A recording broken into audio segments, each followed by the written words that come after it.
speak to Mr. President, dear President, do not look other or blame anyone who is funding the ongoing demonstration. The person actually who is funding the ongoing protest is you yourself. It is the so many lies that you told Kenyans. It is the so many unbroken promises that Kenyans were given. These demonstrations are being funded by failed leadership, corrupt leaders who do not listen to Kenyans, but continue looting and vomiting on us. These demonstrations are being funded by inhuman forceful eviction and demolition of houses in Mukuru, in Kariobangi, in Mathare, in Kayole. These demonstrations are being funded by the brutality, the injustices that are being met on young people of this country.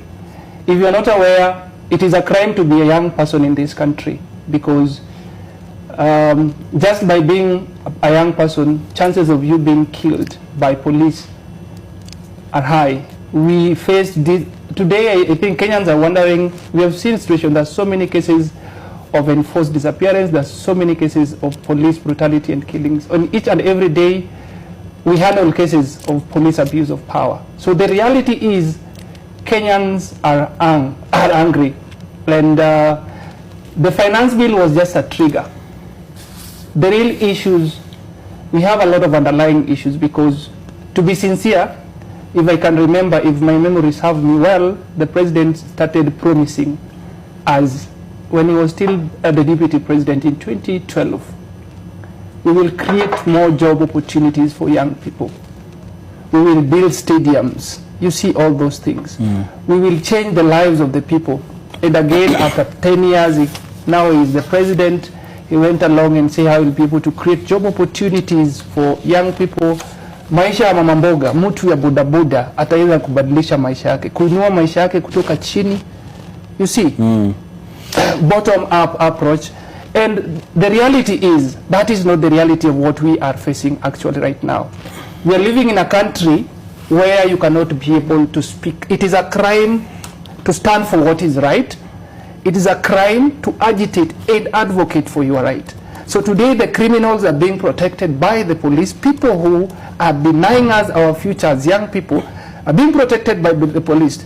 But a patriotic and active citizen coming out to the street is being killed, is being abducted, is being tear gassed, is being brutalized. And then you still wonder who is financing these people. It is the brutality, it is the injustice. We want to live a dignified life as Kenyans. We are not second citizens in our own country. We are not slaves. And it is not like we are fools. We are not our parents. We are not our parents. You cannot lie to us.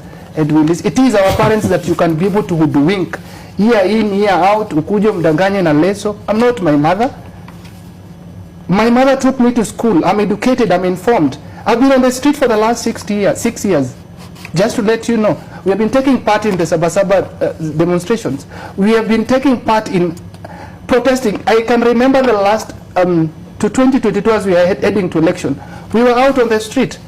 And even the president, I can remember that tweet, applauding that young people, Mama Mboga, mtu ya boda boda, hustler is out on the street. By then, they had bad relationship with the president, Uhuru Kenyatta. What has again turned? He was the same person who, when he was taking oath, he promised to uphold, respect the rule of law. So where is the rule of law? Is it a crime? Let me just ask you, is it a crime to be able to protest? Is it a crime to advocate for social justice? What does Article 43 of our Constitution speaks about? What does the Bill of Rights in Chapter 4 of the Constitution speaks about? We want to entrench democracy. We want to entrench good governance. We want to live as Kenyans. We want to see our taxes working for us. We do not have a problem paying taxes, but we have a problem where we pay taxes and these taxes end up in the pockets of a few people. You borrow money for that you cannot even be able to tell where was that money directed to. Look at Kibaki. You can be able to tell. We have Dhika, super highway, that actually you can be able to sell, this is the money that was borrowed, this is the intended project that was actually utilized with that. But here we have a situation where money is being stalled. It is under his leadership that we saw so many cases of corruption just going down underwater. So he is the same person who promised that at the end of the day, issues of corruption will be a history under his leadership. The same person who told us that under his administration, no Kenyan will be able to face again forceful eviction and demolition of houses. But today, people are sleeping in makeshift. People are still struggling. Nobody is talking about the floods. Nobody is talking about people whose houses were demolished. Kenyans were promised 10,000. The real victims, the real people whose houses were demolished, never got that money. It is only a few people who are either connected to chief and all that. So these are things, some of the things that you could, in the first day of the demonstration, you saw all the women coming out to the street.